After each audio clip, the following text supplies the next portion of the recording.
Hey everyone, welcome back to the Niche Pursuits podcast. Today we are recording an episode of This Week in Niche Pursuits News. And I'm Spencer, of course, your host for this particular show. And I have my co-host with me, Jared. How you doing? Very well. New background. I'm sure people are like, "What the heck? Is that really Jared?" It's summertime here in the States. I'm visiting family, so I'm confined to the attic for today's recording. Yeah, Jared is dedicated even while he's on vacation. He can't miss an episode. So I appreciate you joining us in here. But I think you sound good, look good. The background's a little bit different, but we're gonna rock and roll. Still got the mic. I brought the mic with me. Like you say, the news doesn't stop no matter what we're doing. So. Yeah, we are coming into summertime, and it is a little bit crazy. I mean, my sister was here in town with, a few kids this past week. She just left yesterday, and so our house has been a little bit crazy with my kids and her kids. They just left, so I've got a very quiet house, but Jared's managing here on his summer vacation. So anyways, I think let's jump into the news. What do you say? Good. Looking forward to talking news here. Before we jump into the podcast, I wanted to let you know that today's episode is sponsored by Search Intelligence. Here's a short clip of Ferry from Search Intelligence showing you how their agency built digital PR links to a client's website.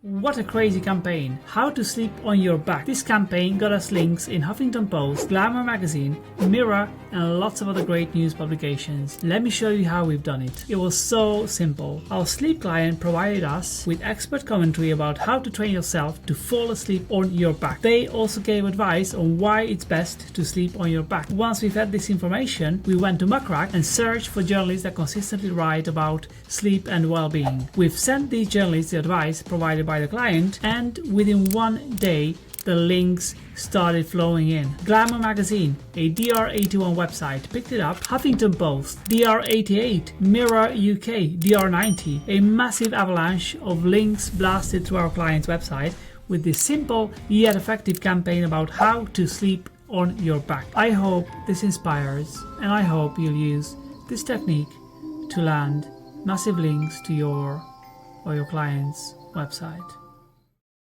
If you want similar link building PR campaigns for your website, head to search-intelligence.co.uk and get in touch with them now. Let's jump right into it. The first topic that we want to talk about is Google and AI. This is like always an important subject, but there's actually a little bit of news that Google has given us here. Google is forming a policy on AI content and EEAT. And so let me just share this article so people can kind of see what we're talking about. This is a Search Engine Journal article that kind of talked about this. And Google has actually commented on whether or not you should label your content as artificial intelligence content. Okay, and so it's an interesting article because Google's Gary Eyes, if I'm saying that properly, answered a lot of questions at Search Central Live that was in Tokyo just recently. And so a lot of this information is taken from that and a Japanese blogger that wrote up that discussion. But essentially, it talks about, whether or not you should label your content as generated by artificial intelligence. So it actually says in the article that Google does not distinguish between AI generated content or not. At least that's according to this particular discussion, that Gary says, hey, Google is not internally tagging this as AI content or not. So I don't know if you have any thoughts up to this point on the discussion here, Jared. Well, I mean, it makes sense to touch on like the storied history so far on Google and AI and how they treat AI. And it was just a year or two ago that they were kind of telling us, I don't have it in front of me, but in no short way, basically like, hey, don't do AI content. And then we had the pressure come from, ChatGPT initially, but obviously all these language models that are coming out with advanced AI and whatnot. And so they've certainly changed their stance as they've moved into their generative search experience and Bard and these types of things. It would be hard to think that they've had this big change of heart, but maybe they don't have a change of heart. They're just not necessarily tactically labeling it separately than regular content. Right. And I mean, honestly, maybe there's always been discussion of, can Google even detect what is AI content? Now, with so many tools and half of it's human edited or human written combined with AI, right? Like it's sort of become this cyborg content that is, part AI, part human. Can Google even detect that? So maybe that's part of it, and but the other part is maybe Google just doesn't care as long as it meets the quality guidelines, which we'll get into here in just a second. But it's interesting because the EU is asking social media companies to label any content that is AI generated as AI generated content. So there is this push from certain either governments or other organizations that people should be labeling their content as generated with AI or used AI or however that label may be. But Google, it's mentioned in this particular article that Google is not requiring bloggers or content creators to label their content as generated by artificial intelligence. And so that's kind of interesting, right? They're not coming out strongly one way or another. They're basically leaving it up to the publisher to decide, okay, do you want to label it or do you not want to label it? And, I find that interesting, and I don't know what the right answer is, right? Should you label your content? And maybe I'll ask you outright, Jared, do you label content, or do you recommend that people label their content as generated by artificial intelligence? Well, I mean, I'm glad you brought up the kind of the European Union stance on it, because there's obviously also all these political pressures from varying countries, and we know Italy and Canada have taken a very strong stance against it, and then we have the EU, which is they brought us GDPR and all these things for email, so you could see them follow in a similar vein with AI. I mean, to me, this screams of links and the last 10 to 15 to 20 years of Google's policy on links, and saying, varying their stance, but to some degree, paid links are against our terms and conditions, but yet paid links have and do exist, and there's a whole ecosystem for it. And the reality is that Google just has to figure out how to manage around that.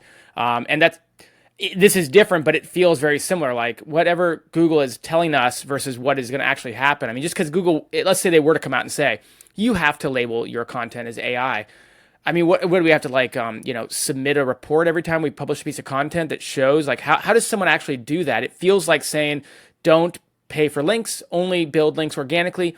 Yet links are one of the most important factors of the algorithm, so we're going to have to just figure out a way to police it outside of that. It feels more like they're going this direction with it, and instead of saying don't do this like they do with links, they're kind of taking a little bit more of an open approach and just trying to make sure their algorithm rewards what they actually want to be rewarded. Mm-hmm.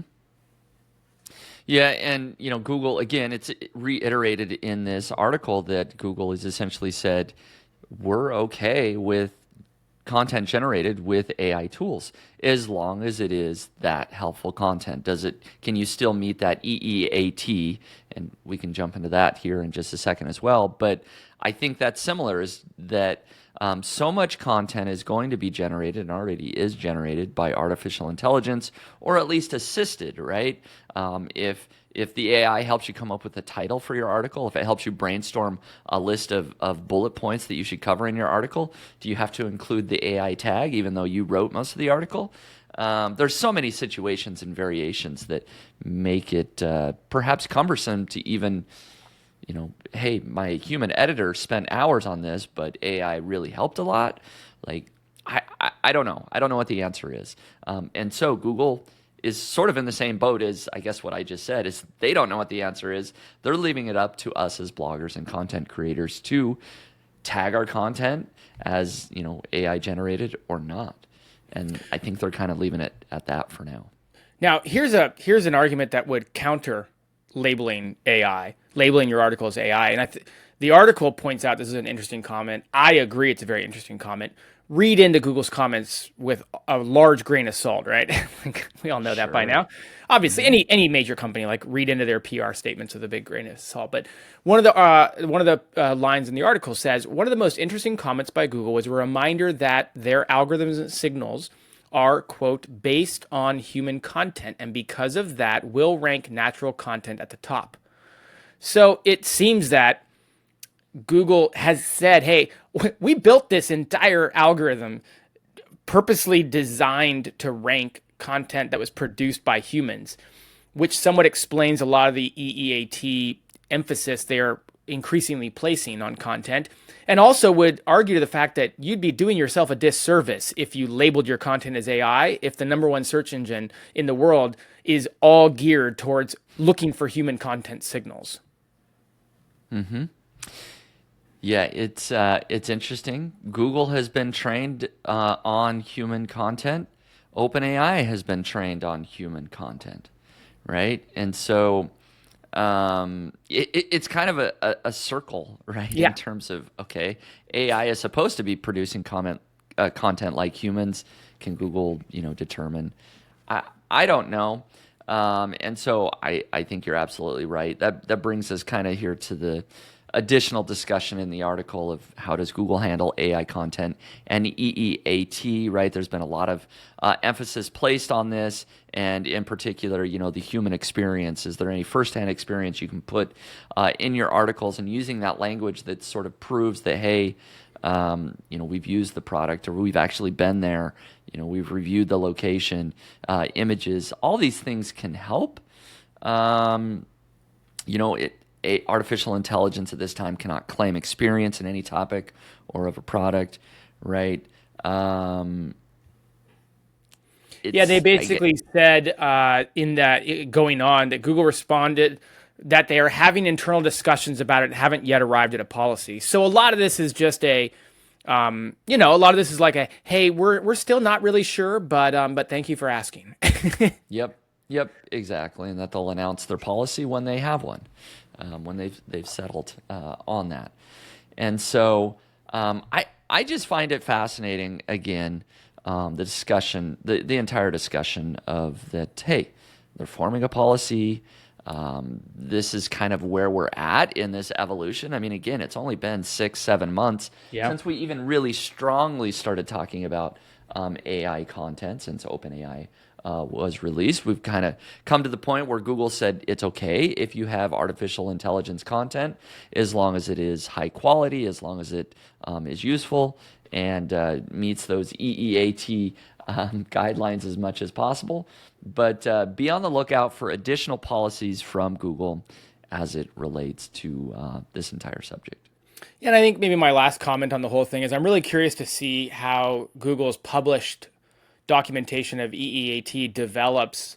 To my knowledge, I mean, they haven't really published a lot of updated EEAT stuff as it relates to AI.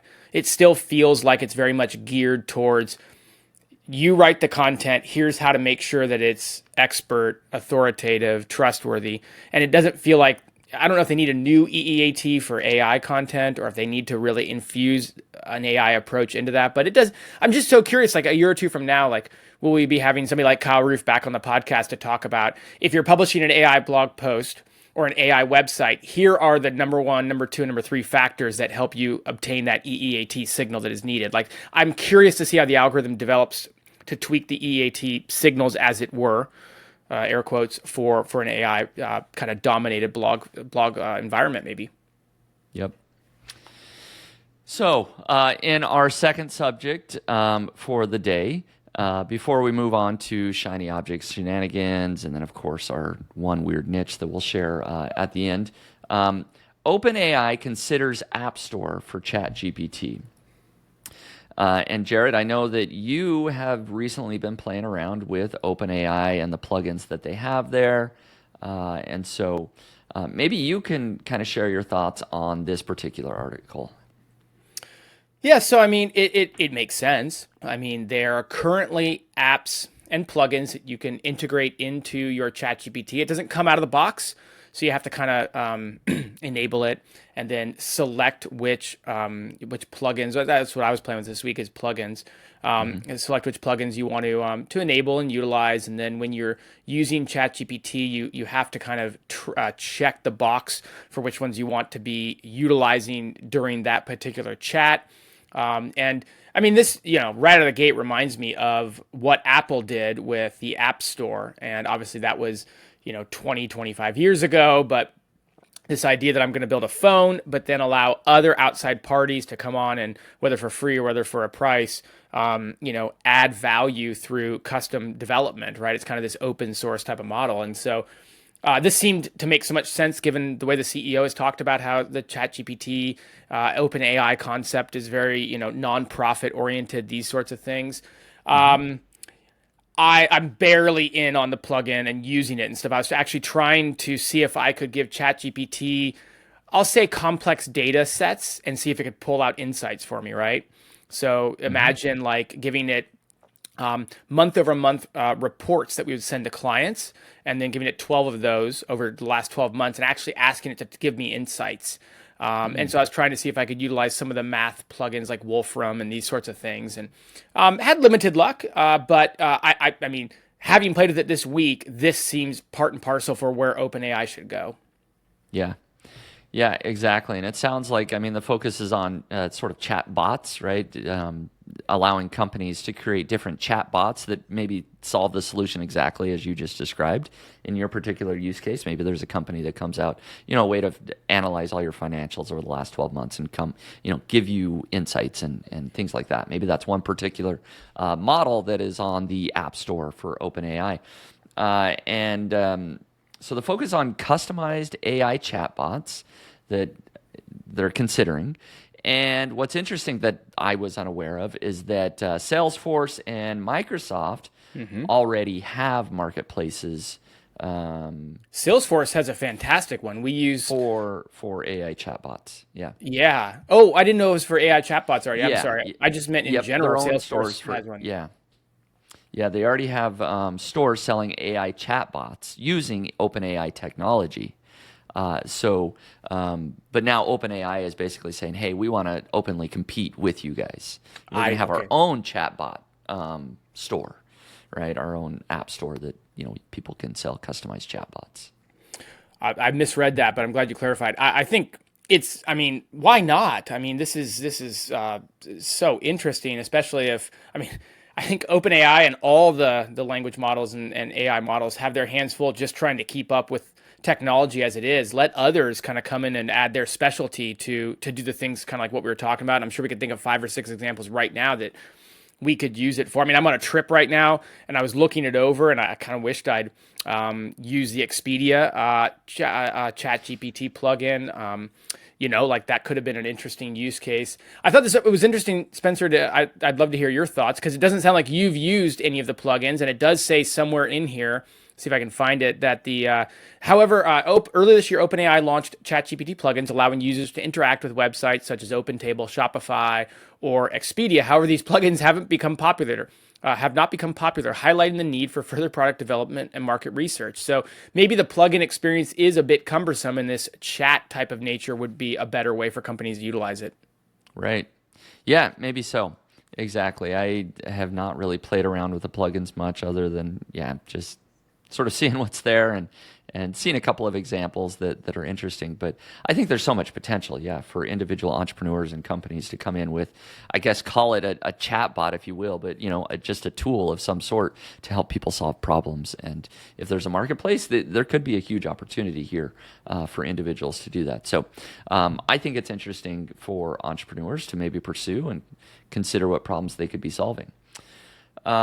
And then maybe we'll move on to our final news article, and this one will be pretty quick. We'll just mention this because we talked about this a couple of weeks ago that Google had announced that they're going to add the INP report to the Google Search Console under your Core Web Vitals report. So basically all the news is that happened. It is now available, supposedly, in your Google Search Console, and so you can go ahead and take a look at that. You can see the interaction to Next Paint. Reporting is there. That's becoming part of Core Web Vitals. And yeah, I think, Jared, you took a look at a couple of years and you saw that it was there, but not much information. Apparently none of these websites I checked are triggering an INP issue, because it just said, no, you have, I don't remember what I say it said, like you have no issues to report or something like that. So it's there. You got to poke around, but I did find where INP was yielding a result, and apparently no results to speak of. So yeah. And so it simply just says that it classifies the URL performance in 3 categories: good, needs improvement, and poor, right? So if you're good, you're good to go. So people can check out their Core Web Vitals report, dig into that. Just wanted to give people a heads up, basically, is all that this is now live in Google Search Console. So that's something that you can check out and use as needed. Hey, that's all I had to share about that. Hey, Spencer, if at the risk of going off script, can I ask you a question about some news that didn't make our agenda, but maybe certainly should make next week's agenda? And speaking of Google rolling out a new feature, and we see it's going to be rolled out next year, and we hope that they do a good job with it. How about GA4 hitting the mainstream in less than 2 weeks now? Boy, oh boy! I have heard so much chatter about this. Most of it very negative. Yeah, well, people are not loving the GA4 experience, and a whole variety of negative comments. It's difficult to use. They thought they set up their property, but now it's not set up. All those sorts of things. So I will simply say that I set mine up a long time ago in terms of it's gathering traffic data. I have not set up all my goals and everything like that, which I need to do.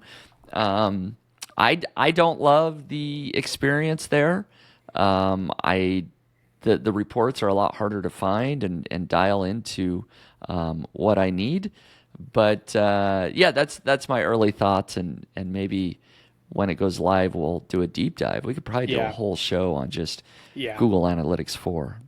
Yeah, I'm thinking if it's next week in preparation, or maybe the week after or something, we should talk about it. But it's coming. Like, we kind of all wanted to just put our head in the sand and hope the storm blew over, and this one didn't. It looks like. So yeah, I share some of the same thoughts as you. I set it up a while back. I've been saving these little blips I see where here's how to set it up so it works for you, and I haven't dove in yet. I'm kind of like fearful of it. I don't even want to touch it because every time I log into GA4, I'm just like, I just want to run away. But I think I got to figure it out. But anyways, I just had to ask, since we're getting so close. We are getting so close, and actually, maybe that ties into our shiny object shenanigans, which we'll share now. So, I wanted to let you know that today's episode is sponsored by Search Intelligence. Here's a short clip of Ferry from Search Intelligence showing you how their agency built digital PR links to a client's website. We got 20 links and placements on massive websites such as The Express, Mirror, Daily Record, and many more, with a campaign about the pros and cons of popular diets. How about? This is exactly how we've done it. Our client is a very popular fitness client. We have asked them to provide thorough expert commentary about the pros and cons of the most popular diets. Once we have this information, we put this in a nice email and send it out to 15,000, yes, 15,000 journalists from around the world that write about fitness.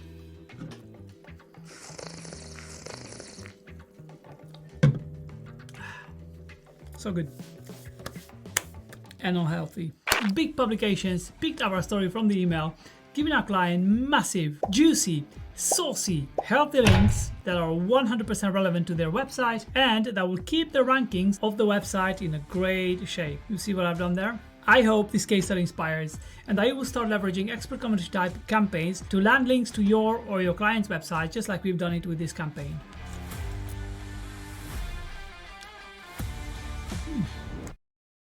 If you want similar link building PR campaigns for your website, head to search-intelligence.co.uk and get in touch with them now.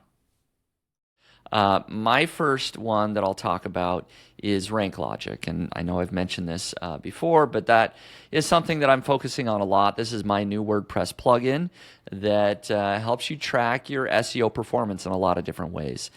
So it will track your keywords and your Google rankings, show you if you've increased or decreased, let you dial in at the page level, let you dial in at the author level, to see all articles that a particular author has written. How are those performing? And you can group different baskets of content in a variety of ways. So it helps you really analyze what's working. Is your new content strategy working? Is your old one working better? Etc. And then, the big thing is that it tracks all events that take place on your content. So if you make a content update, it automatically says, hey, you added content, or you changed the title, or you changed the Yoast meta description, right? And it notates that on your graph. So you can see that, hey, on June 1st, I made these changes. By June 22nd, my traffic's increased. I think I did a good job, right? So the plugin automatically tracks all those changes for you. So why this maybe ties in, and I wasn't planning on sharing this, but you asked about Google Analytics 4, is that I am strongly considering adding a feature that essentially makes a beautiful Google Analytics tracking within your WordPress dashboard as part of Rank Logic. And so we could use the Google Analytics 4 API to get all the data, but display it in a manner that is much more user-friendly and much more familiar for people that use Universal Analytics. And so I am talking to people to help me build that. I wasn't planning on talking about this, so let's keep this between you and I, Jared, Okay. and the listeners. This is a feature that, it won't be in the next 2 weeks, but maybe in the next couple of months. That very likely is coming down the pipeline. Well, since it's just the two of us talking, let me tell you what I Yes. would like, because Okay. this is what I've always envisioned, and I was hoping, and maybe it's out there, maybe somebody can comment on it, and then it can be piggybacked. But like for my clients, when we email them as an agency, we'll give them monthly reports in what used to be called Google Data Studio, and now is Looker Studio, right? And so we take analytics and Google Search Console and a couple other things and kind of roll it up into some nice looking reports that customers or clients can play around with. And then they don't have to navigate into their analytics account or their GSC account or these other third-party accounts to kind of get data at their fingertips. And I'm thinking like more and more as the old man, I'm like, I don't want to go learn Google Analytics 4. I want someone to build a Looker Studio report or a rank, a plugin report that kind of just does what Universal GA did for me, and I'll happily pay for it. Yeah. All right. Well, if you would pay for it, others would probably pay for it.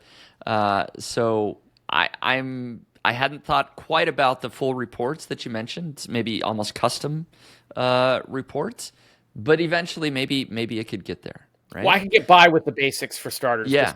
Perfectly fair, Maybe it's But I am building it in a way where it has all the Google Analytics data. It already has all the Google Search Console data. And so being able to marry the two data points, there's a lot of things that we can be doing. And so I'm going that way. So all I was planning to share here today that's fine. Apparently I'm easy to crack. Is that I'm very close to launching the initial public version of Rank Logic. The plan was to launch it next week. Okay. I don't know if that's going to happen. It's ready to go. I'll just say that I want to make sure my support team is in place and ready to go. And so it may still happen next week, but I may push it back another week just to make sure all our T's are crossed and the I's are dotted there. But the plugin itself is ready to go. And so I'm very excited about that. I've been developing it, for over a year. It's kind of been very much a side project. That's why it fits here on the Shiny Object Shenanigans. This week and next week, it's going to become my main focus for at least a few weeks, so I can get it launched and out the door. But it's kind of this cool thing to see that this little thing I've been dabbling on, where I've only been putting in 30 minutes a week to make sure my developers are building and slowly putting a little more effort over time, is finally coming to fruition. I've had about 40 beta testers. I've gotten great feedback. I asked for testimonials. I got a ton. My homepage is full now of testimonials. So beta testers like it. And I'm building up a wait list and going to be launching it next week. And so what is launched, I think, is just the beginning. I've got 2 huge features that I am planning on building. One is the Google Analytics 4, and the other one will be kept secret until another week, where Jared pries it out of me unexpectedly. So we'll hear about that one next week. We might hear about that one next week. So anyways, that's what I wanted to share. Not a lot of necessarily results of, hey, I'm making this or doing that, but it's finally happening. I'm going to be launching. Maybe by the time we record next week, it will be live. If people want to check it out, they can go to ranklogic.com. They can get on the wait list, to be notified when it's first released. If it goes anything like Link Whisper has, I mean, it's so exciting to think about where it's going to go. And like you said, I know for you, it's been a year of work, but it feels like this hit the scene really fast, so it's like, what do they say? It took 5 years to become an overnight success. It kind of feels like you've been building this, and then it's just ramped up very quickly since you first started talking about it.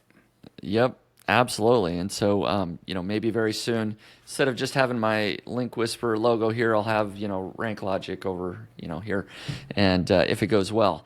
So just don't replace the shell. That gets a lot of comments throughout the different episodes. Does it? Okay. Yeah. All right. Yeah. Well, we better keep that. I need to add some little Easter eggs behind me every once in a while so that people can find. So yeah. All right. We're rambling now. Jared, let's move on to your shiny object. What are you working on? Well, I thought we could circle back on the Amazon influencer shiny object pursuit I'm making. And give us some update for people.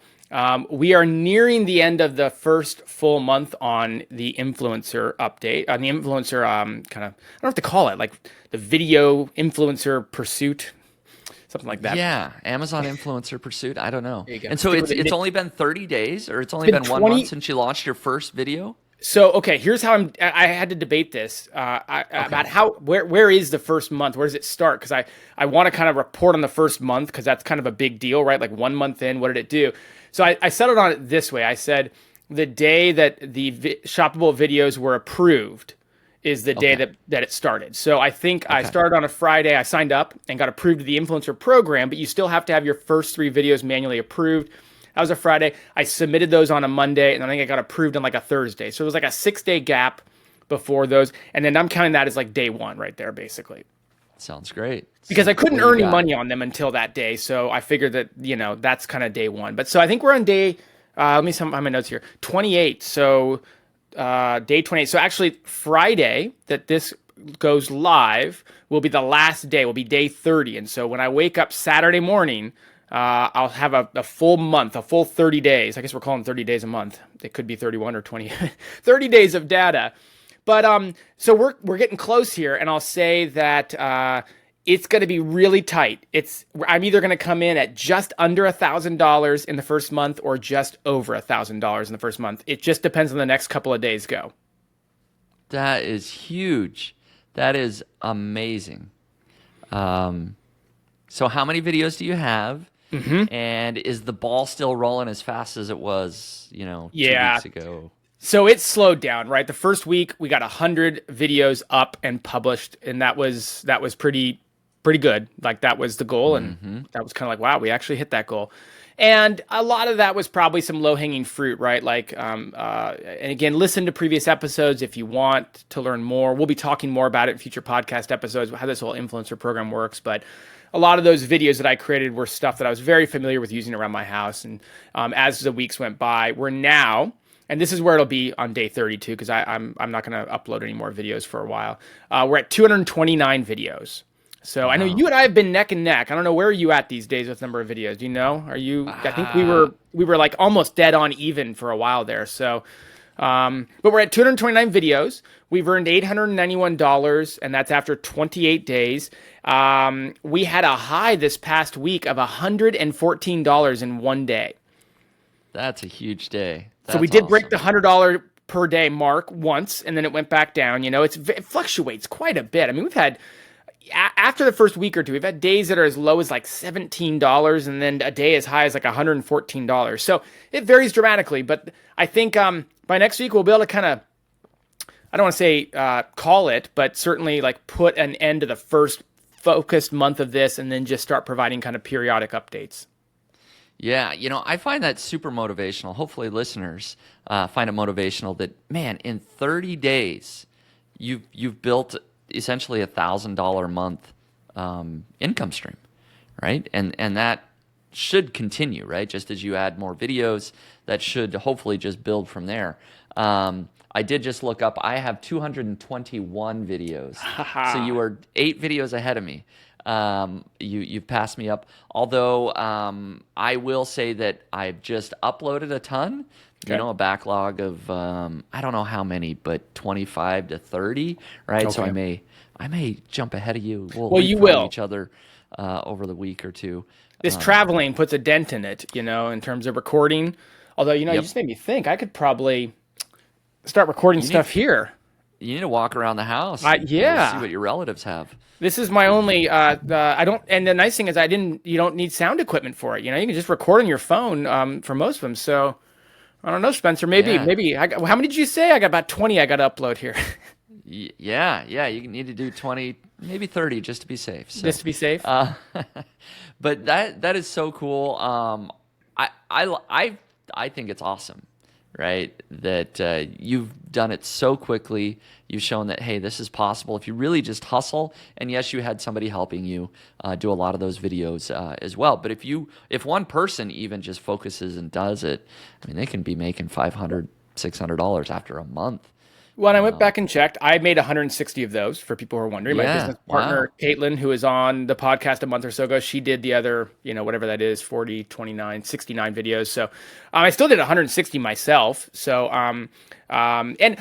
so going back, because we talked about your account a month ago or so, and I think you said a number. I don't remember. I should have looked it up before this episode. You said, basically you broke it down to where I think you said you're making about 30 cents per day per video. That's about right. Something like that, right? It was somewhere in that range. And so if I do that same math on 229 videos, that means that hopefully as the account grows and ages a bit, that's actually a $2,000 a month. We're kind of sliding into the first month with these bigger days at the end of the month. And so I agree with you. That's why I brought it up. Like, how inspirational for someone. I mean, yes, you have to have a certain threshold to get accepted into the program, a certain social media following and engagement. But outside of that, and if you're building, say, websites, we talk so much about how to build social media components of that. So there's already so much in terms of tips and tricks out there for how to do that. If you're doing that and then you can qualify, like, that's a big side hustle income to be able to generate in the first month. That's that's good money for a lot of people. So I agree. I hope somebody else is inspired by it. Yeah. Oh, that's awesome. And so just to kind of share some of my numbers as well, I mean, we have almost the exact same number of videos. Yep. I should come in very close the month of June to close to $1,000 as well. So we're very close in terms of earnings per video. We'll see where we end up, but not too far off. You hadn't, a month ago when I started this, you had like 30 or 40 up, right? Like, it's been, most of those uploads have been in the last month as well. So we mirror each other in many ways in this last month. Yep. Yeah. I sort of had a gap of not uploading as many as quickly because, again, I'm having other people do it for me. And so a couple of people stopped recording videos, and then I worked on other projects. And then, it took me a couple of weeks before I found some people. But I've got somebody now that is very active. And hopefully that continues.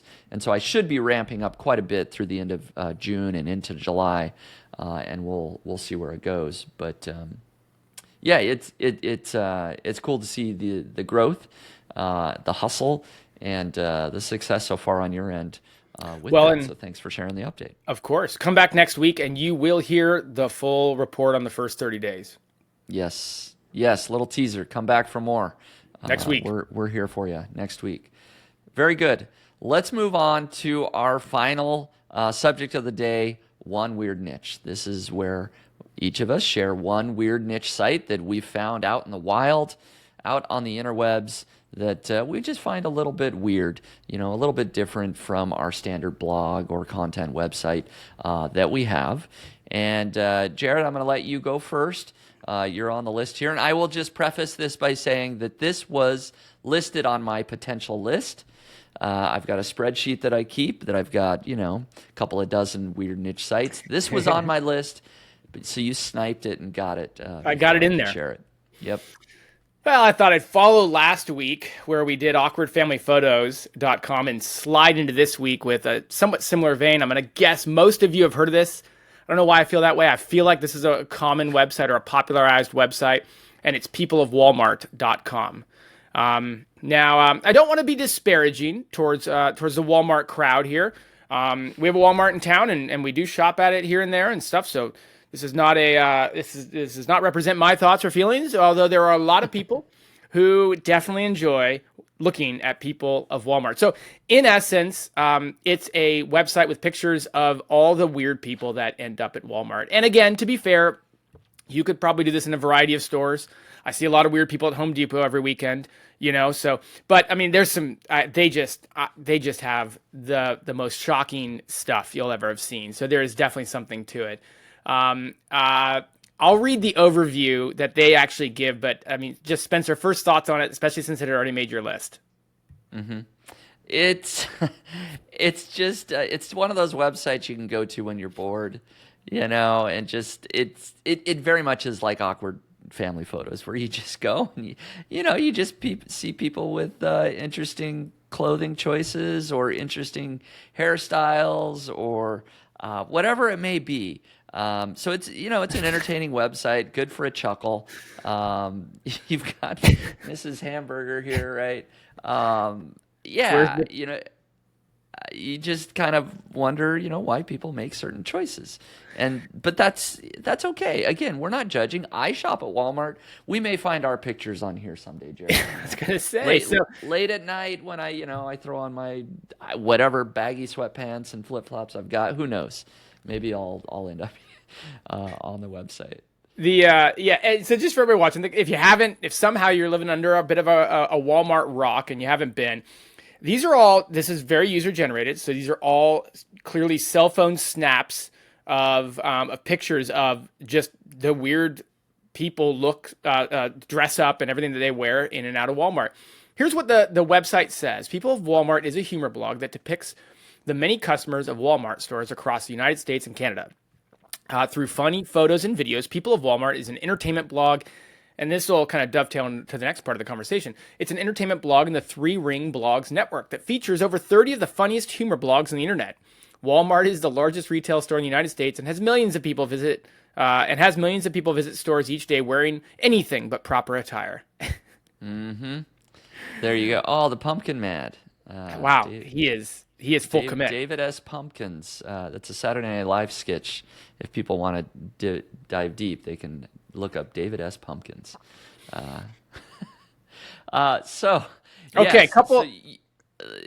You mentioned that there's sister websites and it looks like up in the top navigation menu that there's a bunch of other websites. Yeah, and so that's why I mean, just real quickly, like it's a DR62. It's got over 528,000 backlinks with over 10,000 referring domains. It hardly ranks for any keywords, mainly because it's just pictures, I imagine. It only ranks for like 6,000 keywords. Again, just like last week, I'm sure the similar web traffic would be off the charts in comparison to the organic traffic. This is not a website making most of its money, or its traffic, at least on organic search. But yeah, the sister blog network that it referenced is very interesting because I would say that this exists a lot in the world, right? Like we know about Red Venture, we know about Meredith, we know about these different big brands that are making pushes on big media companies. But this Three Ring Blogs is interesting because they literally do. You're on their page right now if you're watching the YouTube account. They have a website that showcases all the different funny humor blogs they've created. People of Walmart is on there, but there's wedding unveils. There's awkward selfie ones. There's something about fast food. Text messages, boy, that is a go-to for me is awkward text messages. I love seeing those. Yep. And so they've done this collection of funny blogs, and uh, it's just kind of fat. It looks out of date. Like I looked at the Media Kit, and the Media Kit was last updated in 2011. On this Three Ring Blogs website, they talk about how they can build a website for you. Is it an agency? The copyright date was last updated 2014. So the people at Walmart continues to go on, but this Three Ring blog seems to be much further behind the game. Right. That is very interesting. Yeah, build yours. So yeah, people can check this out. I mean, this could almost, we could source several weird niche sites just from Three Ring blogs, right? In future weeks. And so yeah, it's always interesting to see kind of a conglomerate, that owns a bunch of blogs and see what they're doing. But yeah, I'm sure people of Walmart does all right. Obviously, it's ad based. Books I didn't see over here. Okay, I went to the books tab, and this page can't be found. I found another page. It was I don't remember where I was looking, but there was another page that was broken. So it kind of makes me wonder if they're staying on top of the website here as much when you've got a main navigation page that isn't working. But fascinating, weird niche site. Probably making a little bit of money. I looked on Similar Web. It looks like it's getting, at least a couple 100,000 visitors a month, just in itself, with people posting user-generated photos. Spencer, I wanted to ask you a quick question if I could, and we don't spend much time on it, but what do you think about with copyright issues and using the brand Walmart in not only your URL but also as just like the subject matter of this? Yeah, that's interesting. I wonder why they haven't gotten a cease and desist. Right? Because I've seen lots of domains that have a brand name in them that, they get shut down. Yeah, And Apple's so notorious I'm for it. Sony, Samsung. I've have lots of friends who've gotten caught up in that without even realizing they were doing it. I mean, this is a clear play at it. Right. I don't know. Walmart has decided not to pursue action, maybe, on this. I think it's extremely risky. I wouldn't do this. Like I wouldn't do a people of Costco or people of, whatever. Yeah. I would definitely recommend don't put a brand name in your domain. But they've Good. gotten away with it. And so they're probably in the clear at this point, right? It's been 10 plus years. Yeah, that's a good point of distinction. I think, just be cautious.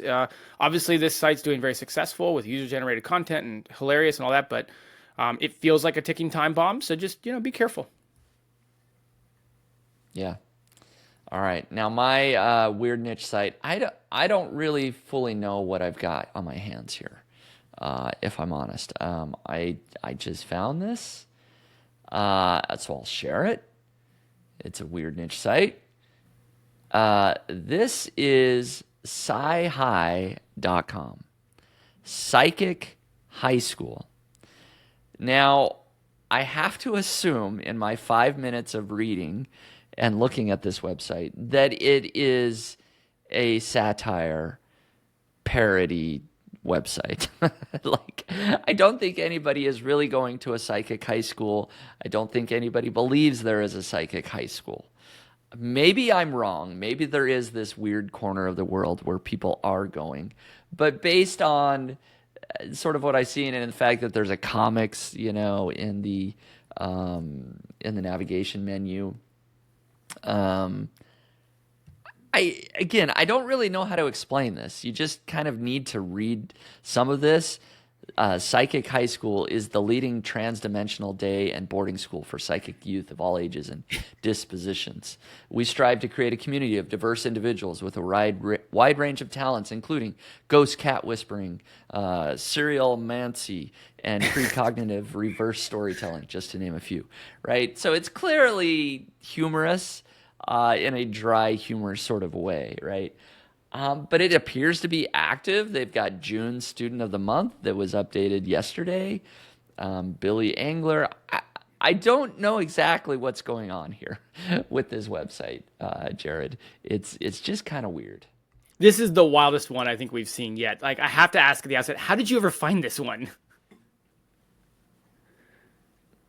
Yeah, it's just fascinating. I mean, they've got a student section, like I said, they've got a stories section, and these are updated like almost every day.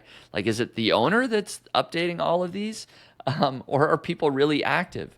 But yeah, the mission kind of made me chuckle here. You know, at Psychic High School, we believe in students. We believe in their abilities and their visions, their familiars, their ghost twins, their past life trigger word issues, and their phantom tentacle limbs. In a word, we believe in you. And so, yeah, a weird niche site.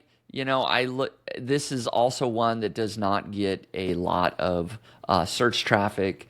You know, it's probably very low traffic overall. You can see on Ahrefs that you know, it's only ranking for like 18 keywords.